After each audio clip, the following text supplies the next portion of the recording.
Morning, everyone. Good afternoon. We still have a few people clicking in.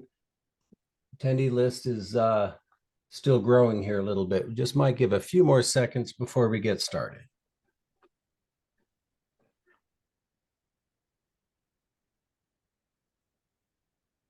Probably a sign of how busy everybody is. Just switching over to grab the webinar real quick. All right, I should probably go ahead and get started. My name is Ed Creedon. I'm with AST Environmental. I'm a senior project manager. And I first want to thank you for taking your time to join us today. My colleague Derek Pizarro will be giving our presentation, and he will be discussing the design and installation mistakes that commonly occur during deployment of permeable reactive barriers, otherwise known as PRBs. And I'd like to just take a quick minute and tell you about AST Environmental, for those of you that may not be as familiar with us. AST is headquartered in Lexington, Kentucky area, and we have a number of remote employees, different regions around the US. I'm in Kansas City. Derek is in the greater Philadelphia area, and we also have staff in Denver, Virginia, Ohio, and New Jersey. We specialize in situ remedial design and implementation, and it's primarily using the RPI products, technologies known as BOSS 100, BOSS 200, 200 plus, and CAT 100, but we also work with other reagents. The RPI products are all activated carbon-based technologies that are engineered to create a subsurface treatment platform that's known as trap and treat. AST has been installing PRBs for nearly 20 years working with RPI, and we've developed highly refined processes that ensure optimal performance that meet the project objectives. And Derek's going to be walking us through historical methodologies and recent improvements to techniques that are used in a variety of geological settings, including a description of our high energy injection processes that we use for installation. After Derek wraps up, we will have ample time for your questions, so please do be sure to enter those in the Q&A tab as we go along. Derek, I will step aside and let you get started. Thank you, Ed. Good afternoon, everyone, or good morning, depending on where you are. As Ed said, I'm Derek Pizarro. I'm a senior geologist with AST Environmental. I'm going to focus today on injected permeable reactive barriers, otherwise known as PRBs. And the impetus for this webinar and idea came about because of the multitude of sites that we get involved with or estimates that we're asked to review, where we see critical data sets missing, or we see the ability to alter existing designs to improve performance. So as I go through this, I'll start out by describing PRBs just to make sure everybody's familiar with it. But then we'll start talking about the characteristics that make a good PRB design, especially if you're injecting it, which is really the focus here today. Also, some of the pitfalls and common mistakes we see with injected PRBs. And then we'll give two examples. And then, as Ed said, we'll open it up for some Q&A. So I'm going to try and keep this to about 25 minutes, maybe a little less. So I won't be stopping to do questions mid-webinar. So please do enter those so we can address those at the end. So I first want to talk about PRBs, just to make sure everybody is familiar. I'm sure a lot of you are.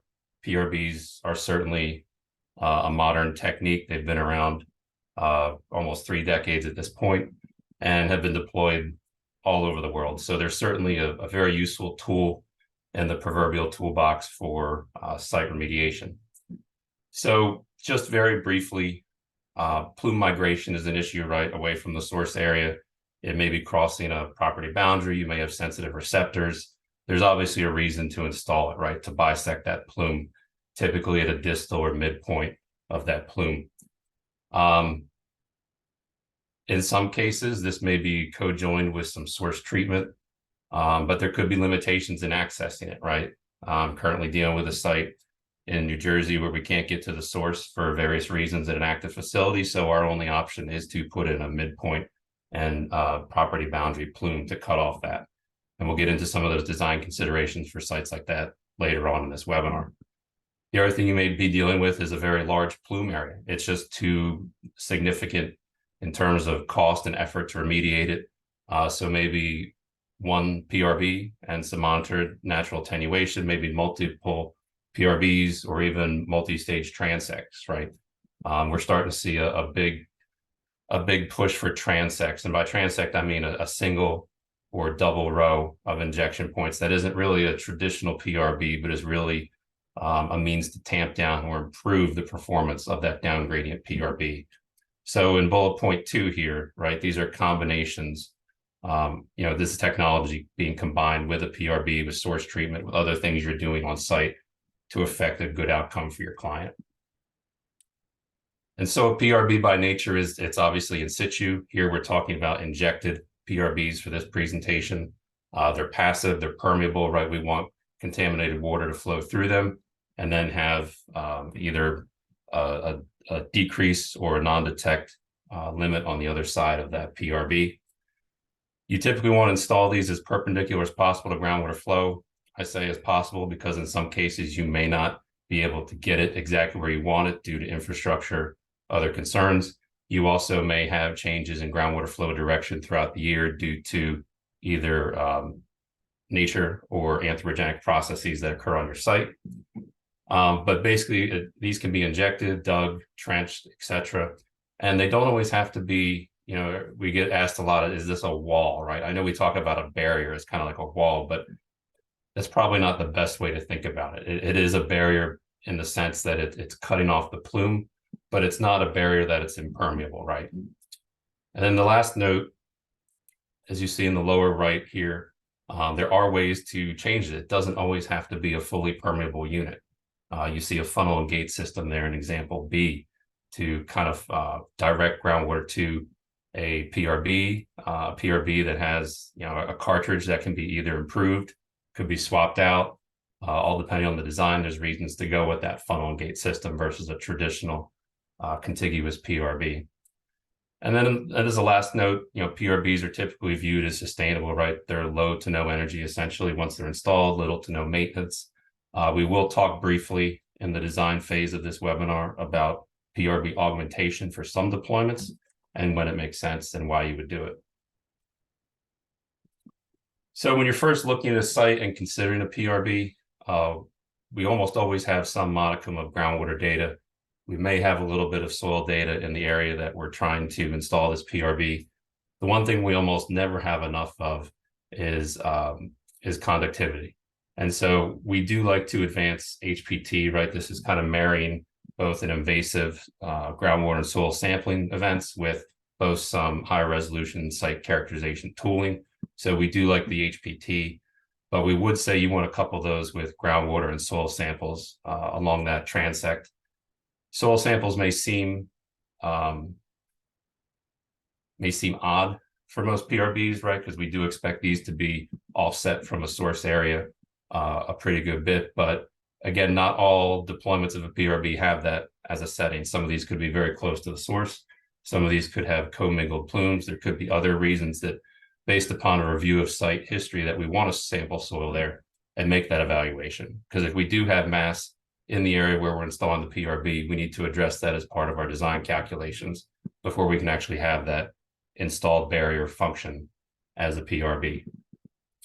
Of note, HPT does generate relative K values. So if we do have the ability to do slug testing, we want to use that. That'll give us a much better real number that we can use for these calculations, especially when working with mass flux considerations. But I would caution, make sure you know exactly how those wells that you're slug testing are designed and installed, because we need to make sure that screen is within the right interval. We don't want to be crossing lithologies or contact zones or zones of contamination on site. We want to make sure we're looking at the exact intervals vertically that we need to work with. And the last note there is, if you do find soil mass there, something that we've been considering is kind of like a wide PRB or a PRTZ sorts, the permeable reactive treatment zone. So one of the things is, as PRBs have become more modern, as we see this evolution of it, right? There's not always a true PRB. Maybe it's a PRTZ, maybe it's a reactive zone that looks a lot like a grid area. All these are considerations that we make as we go through the design process. And so I've hit on a couple of these, but as you start to look at your groundwater concentrations, mass flux, as you're looking at your geology, the intervals and area that you're installing this PRB, this is not an exhaustive list, but these are all things that we need to consider to come up with a cogent solution for this PRB. And so we mentioned flow direction. We've talked a little bit about mass flux. Obviously, technology is probably the biggest piece of this outside of the installation process. Right? What chemical reactants, reagents are you using to treat the contaminants you're dealing with?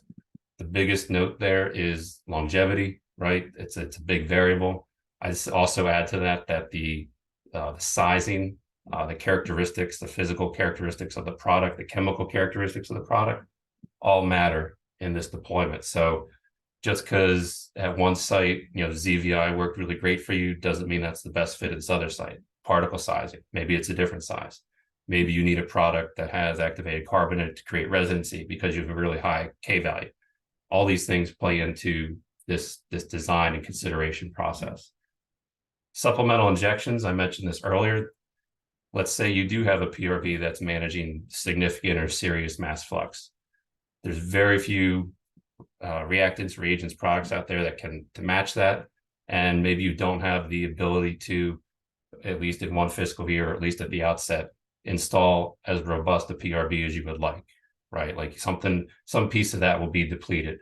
The best example of that is if you have a microbial degradation component of your PRB and you're going to run short on electron acceptors, or maybe you need to augment bacteria for some reason, right? Those would be reasons to supplement that PRB.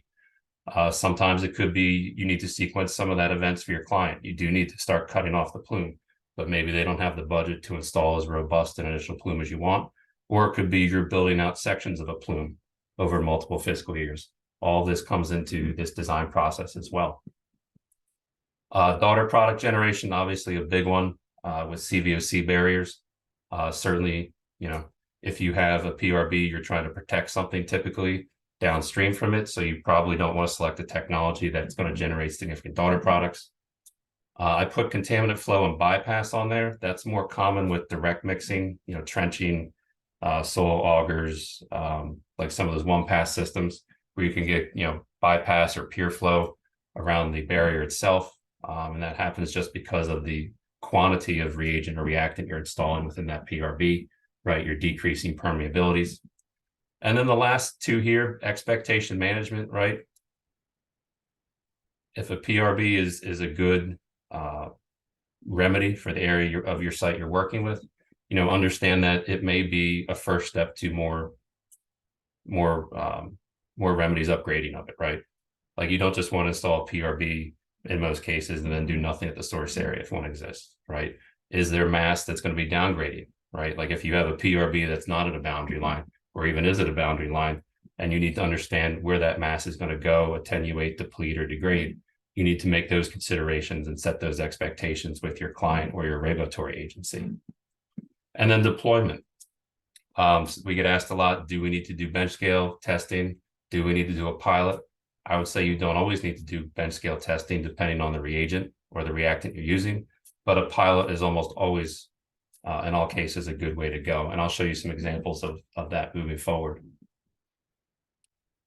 In terms of longevity and efficacy, the product is going to dictate this primarily, right? Some products require residence time. They need time to react. Different products have different rates of degradation of your contaminants of concern. Flow rate. Can I put a product in that's going to stay where I put it? We get asked a lot to consider competing designs with liquid or aqueous reactants for PRBs.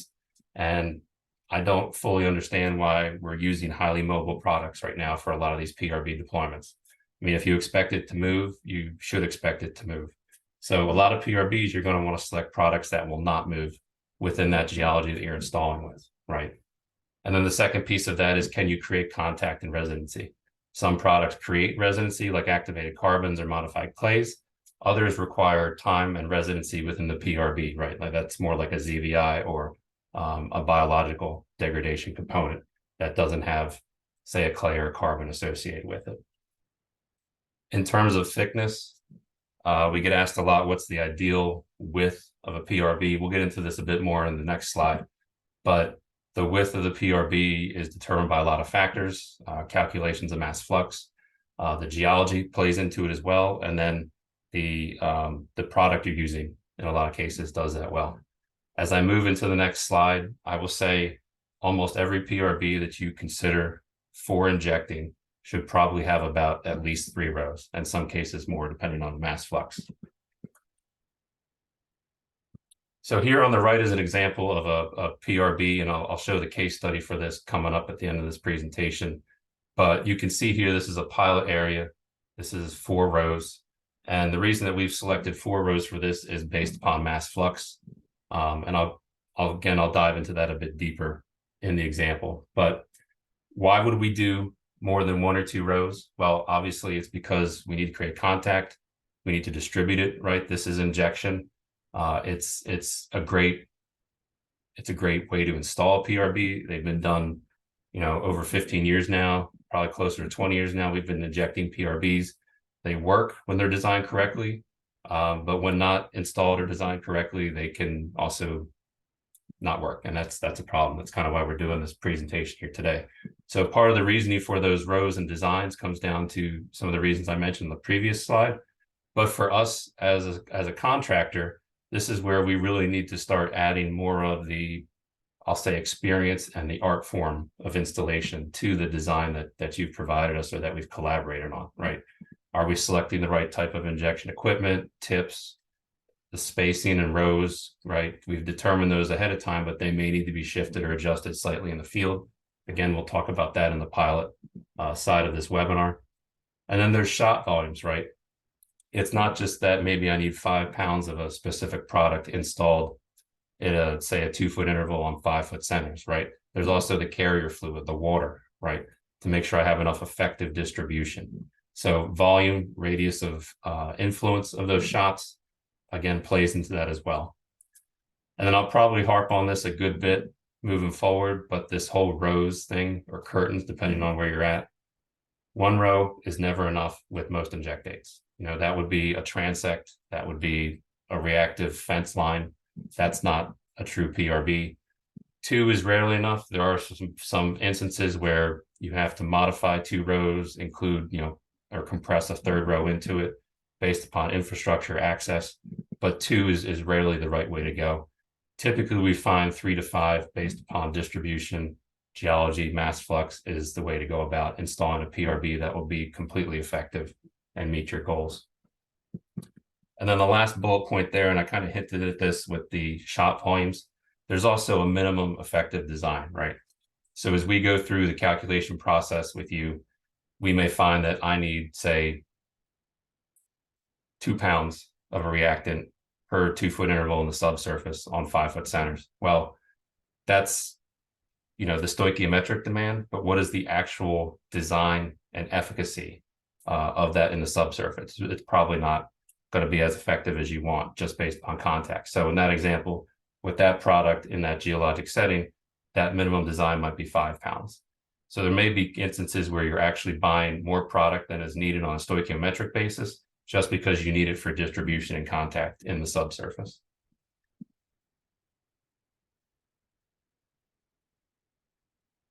This may not play, but it's not entirely critical for me to play a trenching video. It's not a focus of this. This is mostly oh, maybe we'll play. There we go. Just an example, right? I think we've only seen some of these. Just another way to go about it if you're not doing injections.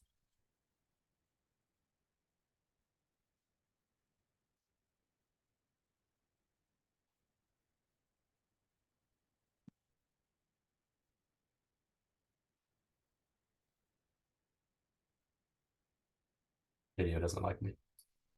There we go. Technical difficulties. It's fully operator error.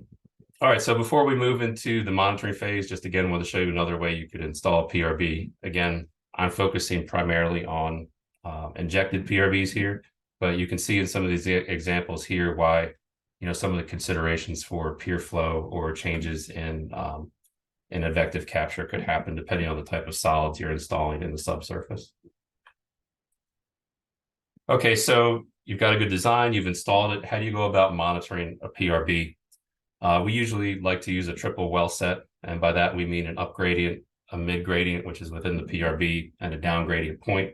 These could be existing wells, these could be piezometers, temporary wells, they could be nested implants, anything that will give us groundwater resolution to let us know what is incoming, influent to the PRB, the reactions that are occurring within the PRB itself, and then the finished product, the effluent, downstream of that PRB. Now, in terms of monitoring, what we'd be looking for in the groundwater is going to be highly dependent on the contaminant and the technology we're using. But most cases, a simple groundwater sample or even some groundwater quality parameter monitoring will probably give you a good idea of how well that PRB is functioning. In some more extreme cases, if you are using a microbiological degradation pathway, you might want to do diagnostics or some CSIA. Okay, so before we move into the case studies here, common failures we see with PRBs listed on the left, and then typically we fix that by considering or adjusting by the parameter on the right. We've covered some of this, and I can share this slide deck when this is over, but really too few rows. I've talked about that, I think, pretty exhaustively.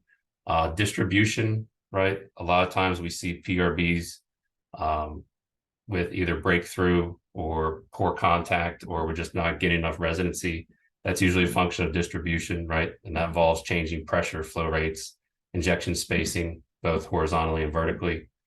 Soil mass, we talked about doing soil sampling, right? Have to treat what's there before you can have that PRB actually function as a PRB. And then the last two there, access and mobility, right? I can't always use DPT. Maybe I have to use some sort of pre-drill method. And then with mobility, again, know the reactant, the reagent, the product you're working with. Make sure that it's not going to move once it's installed, especially if that wasn't your intent. And then I mentioned about pilot testing at the bottom there. Every site needs some sort of day one and two optimization, regardless of how good the design is, right? Or even a pilot test, which I'll show you in this one example. We can't achieve success in the dark, as it says there. So that does include some on-site active tweaking or optimization at every site. We do get designs that we have to come in and modify, right? Like sometimes things don't work always the first time. We didn't cover RDCs in this presentation. That's a whole separate webinar, but an RDC is a remedial design characterization. We did talk a little bit about that with the HPT and the soil sampling. But again, even some modicum of soil and groundwater sampling prior to installation of a PRB will hopefully, and in most cases, does affect a better outcome. And as you can see in this example here, it really comes down to distribution, having the right number of points, having the right number of rows, and having the proper loadings, right? This example here was not a minimum dose or minimum loading project, but even based upon the amount of activated carbon that was initially put in the subsurface, it wasn't nearly enough to manage the flux coming through this site here. This is a site with BTEX concentrations here. So again, things can still be fixed. PRBs in most cases can be beefed up or modified. Same thing goes with some source zone deployments. Obviously, not every reactant reagent product is compatible, but in a lot of cases, there is a solution. So here's example one, PRB installation. Again, historic site. This is an interstate rest stop in the Northeast. I did mention, sorry about that if you heard that doorbell, it's probably FedEx. I did mention here that sometimes we do have to come up with creative ways to access the subsurface. I'll talk about it here in the next slide, but you can see all these well cans installed here at the site. That was solely based on accessing the geology below it. So we used something we call a geotap technique, which is a pre-drill method. And the reason we did that is this whole site was built up construction debris. It was shot rock from building the turnpike. and they filled in low-level areas, low-level line areas, swales, probably back in the day, even some wetlands, unfortunately, but the area here was all construction debris, and it wasn't easy to DPT through it. So you can kind of see the curtains here within this PRB. This was about 4.5 rows here, all of these, and it's not perfect once you get out in the field, right, because of utilities and infrastructure, but you can kind of see the rows here outlined in this PRB. And our goal here is to cut off this plume, right? This is going to protect a sensitive receptor, which in this case was wetland. And we used a product here called BOSS 200 to manage the groundwater flux, leaving the former tank cavity at the site. So does an injected PRB work? We get that question a lot. Blue is up gradient here. Orange is down gradient.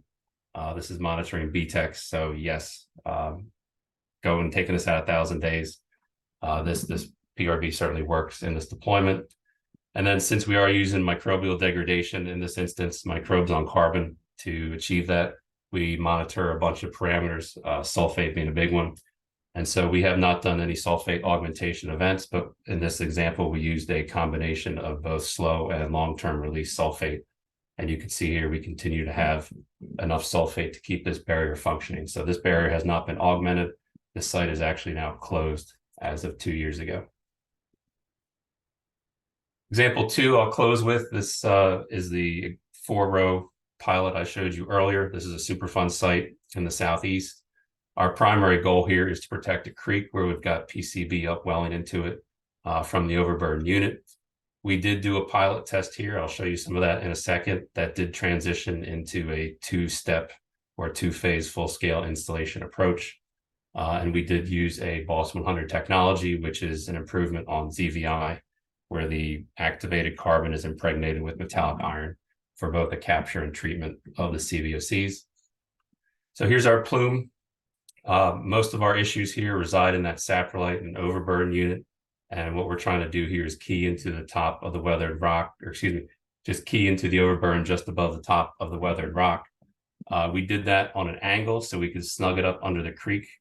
By doing this on an angle, we were actually able to cut off about 15-20 feet of PRB that we would have had to install vertically.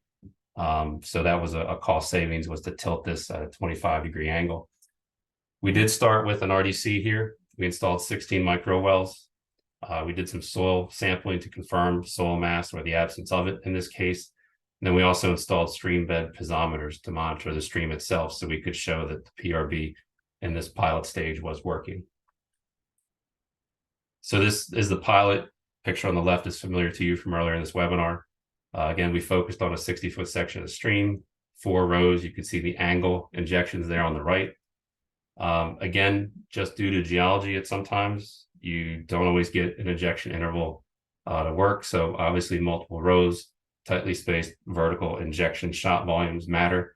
You can see those as the hash marks there on the bore strings in the example.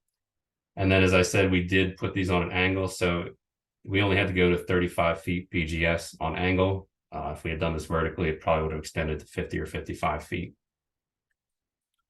So here's the results from that site.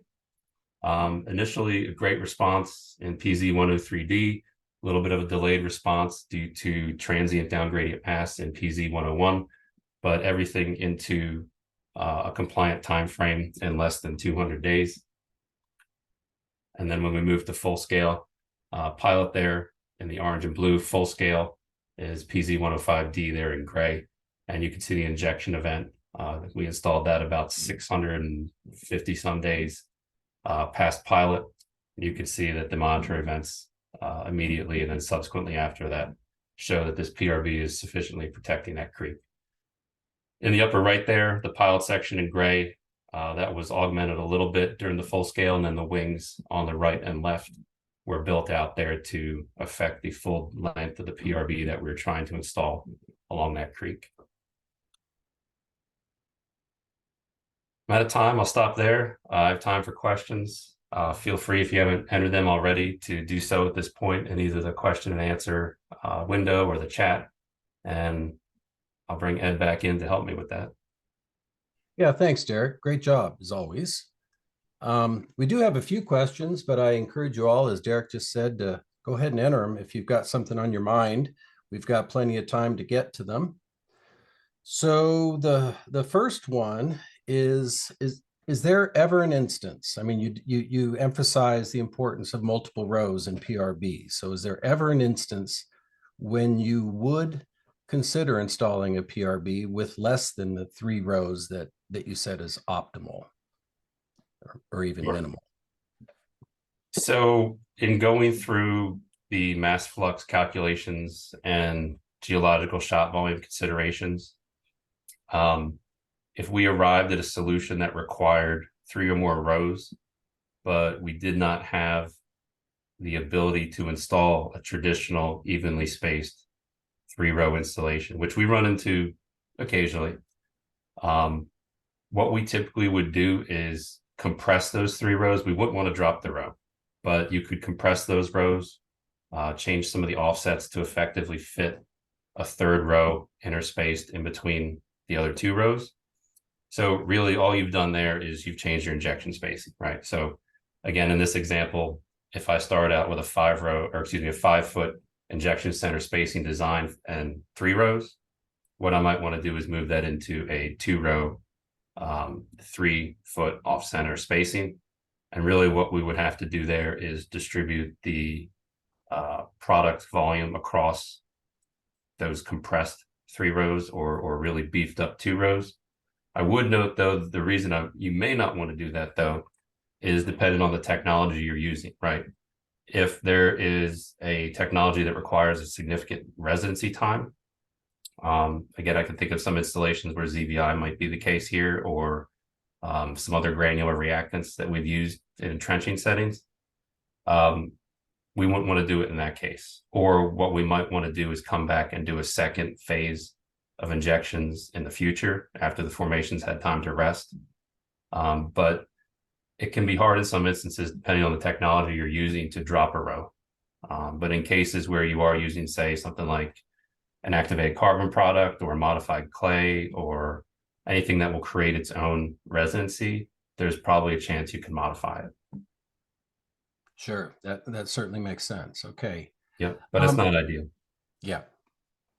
All right, so post-installation, are there other ways to monitor performance without using monitoring wells?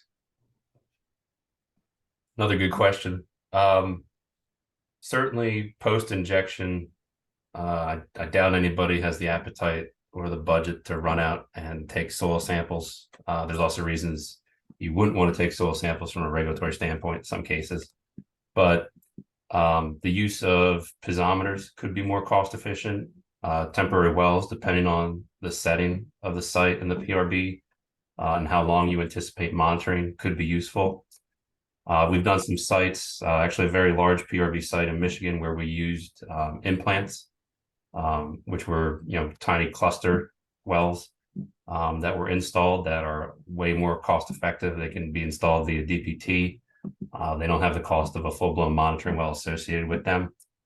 But at some point, you're going to have multiple windows, so to speak, both upgrading, gradient, and downgrading of your PRB to assess and continue to monitor performance. So it can be hard to drop pieces of that groundwater monitoring that you would typically do. Really, what you're trying to do post-installation is install those implements, those wells, those implants, wherever, both judiciously but appropriately, to manage the cost that you have, the budget you have for that site. But no, you wouldn't have to always install full-blown monitoring wells. Okay. Well, those are lots of good examples of alternatives. Can I use this method in design with liquid injectates? So method, yes. The examples I used here today were all high energy, high flow. So it's not going to matter if this was liquid, aqueous, or slurry. The systems we use can all handle those. The real downside to using a liquid and aqueous-based reagent or reactant here is that mobility factor. It can be the persistence factor. Like even if you have a very low K, maybe that liquid or aqueous product's not going to move terribly far. But again, then there's a persistence and longevity associated with it. So We typically don't recommend those type of injectates in use for PRB, but we may see them deployed up gradient in either transects or fence lines to help tamp down concentrations headed into a PRB. Right? Hopefully, PRB assumes it's immobile in our minds here today, but a PRB can help amplify the longevity or the efficacy of that PRB using some of them up gradient. Okay. And here's one that I think is on a lot of people's minds. What is a typical PRB and remedial design characterization cost? Ooh, that's a loaded question. Very site specific, obviously, but yeah, that's kind of hard to dive into here. But Sure. anybody, we wouldn't. So I'll use a couple examples here. If we are doing um, HPT, that's not something that AST offers as a as a service. So that's something that you could get as a cost from your provider there. There's numerous ones across the US, obviously. But in terms of the soil sampling, the twinned, as I said in that one slide, twinning soil samples with the HPT or, in a pilot area, doing that before you move to a full scale, that's useful. It's really going to depend on the length of your PRB. So it's hard to assign a cost for that. I would say generally from our smallest to our, I don't want to say extensive because we did a massive 300-foot PRB the other year, but I would say generally your RDC costs for a PRB are probably going to be somewhere between 15 and 35, maybe $40,000, depending on the length of your PRB. And that would be, the soil sample twins with the HPT, not including the HPT, groundwater or possibly implant installations or temporary wells that you need. Again, I'm kind of being very generic here because it is such a site specific piece of yeah, it's always a hard one to answer. Yeah, I think the rule of thumb we typically use on these is an RDC for a PRB is typically about 3 to 5% of your total PRB cost, including product and installation. And and I might just add on to that question. What do you see as the real advantages of doing that RDC? I mean, what kind of changes do you see in between a preliminary design and then after you get that data back from the RDC, what kind of advantages you have by collecting that additional information? What kind of changes in the design do you see? I'll go with two examples. The first is the soil component, right? If we're only looking at groundwater and there does happen to be soil mass there, and you're typically closer to your source area where there's another plume, being able to not just model and design around the groundwater flux considerations, but also beefing up those loadings to address that mass. That's where that becomes viable and critical. The other piece of that is if your client is targeting a specific contaminant of concern and your treatment method is, say, microbiological or bio on carbon or something like that, that has terminal electron acceptor, other donor demands, bacteriological demands, and there is another contaminant that is not part of that plume or is coming on property from another side gradient to your PRB setting, that could create demand on your PRB, and that needs to be considered as well. So it's not just saying, hey, I've got monitoring wells in this area with 1 ppb of PCE or TC or something like that. It's understanding what that full area where that PRB is going to install looks like, and are there, we'll call them tertiary or secondary factors that are going to deplete the performance or decrease the lifespan of that PRB, or gosh, in a worst case scenario, cause it to hardly even function at all right off the bat. So I know a lot of people are like, oh, I don't want to poke more holes in my site or do more sampling, but we still see in a lot of cases that there is not enough data, right? Because you are doing site-wide characterization, but at some point you have to dive in succinctly to a specific area. We do find that we do need to take some level of RDC out to that site to make sure that we hit a home run on the installation. Sure. And one thing I'll I'll toss in too is that for our clients that we're working with, either source area remediation or PRBs, when you do perform an RDC working with us, we have you ship all the samples to RPI, Project Support Lab, and they will analyze those samples at no cost. So that can really, offset the deterrent that most people, have a hard time getting the client to want to pay for more analytical in a characterization mode when they thought they were already done with that. So certainly can make it much more efficient by doing that. And I'll add that the other thing I was thinking of with regards to your RDC question there, we do find in a lot of instances that HRSC has been deployed to select or refine or evaluate the area that we're considering putting the PRB in. But in a lot of cases where that area has higher mass, obviously we have to consider what is actionable data, right? We find in a lot of cases where we are putting a PRB in with high soil mass that we don't find good correlations even with the I think they call it correlation or confirmatory sampling, right? You know more, but this is your world, Ed, too, so maybe you can jump on this, but we don't find good correlations between the wet chemistry of the soil sample and the HRSC tooling. Like in some cases it matches up well, but we find a lot of cases where you have a very high concentration that it undershoots at the lower concentrations. And so if you just based it upon the HRSC, we may not go deep enough, or we may not have enough, high enough loadings in specific areas to meet the demand or the flux. Right. Yep. Talking about qualitative data versus quantitative data, and the hijinks of heterogeneity, as a good friend and former colleague of mine has talked about. Heterogeneity really, even at the smallest scale, can surprise us. So a correlative sample really is just a unique data point, unless you are actually analyzing the same few grams of material that you screened with a high resolution site characterization tool. But that's a whole other webinar. Got a couple more here. Let's see, how often in your experience do PRBs require additional injections to add more product due to depletion and or breakthrough of contaminants? Great question. Again,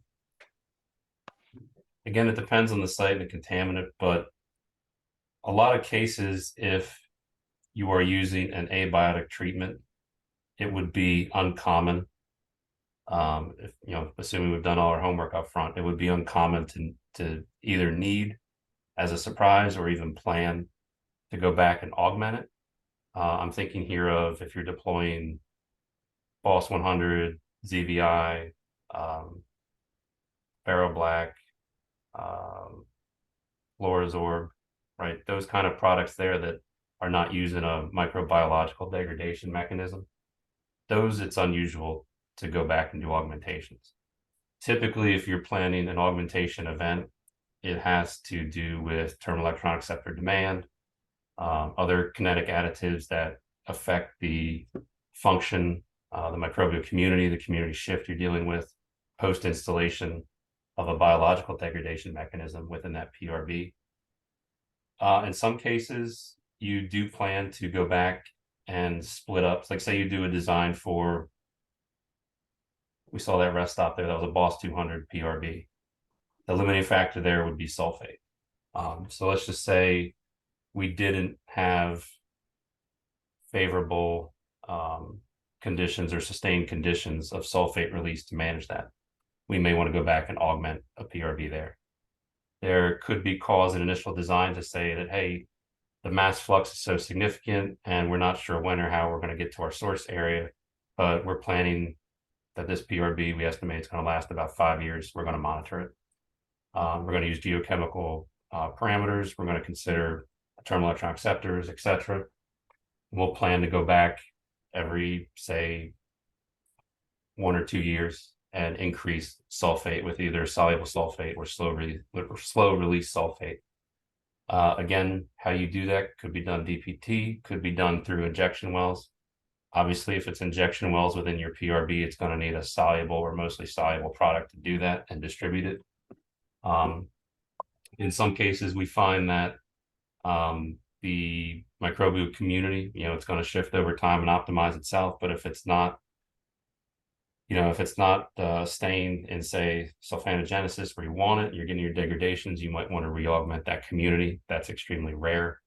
But in most cases, you're not adding more of your primary component for an augmentation event, right? It's usually some sort of microbiological additive or kinetic additive.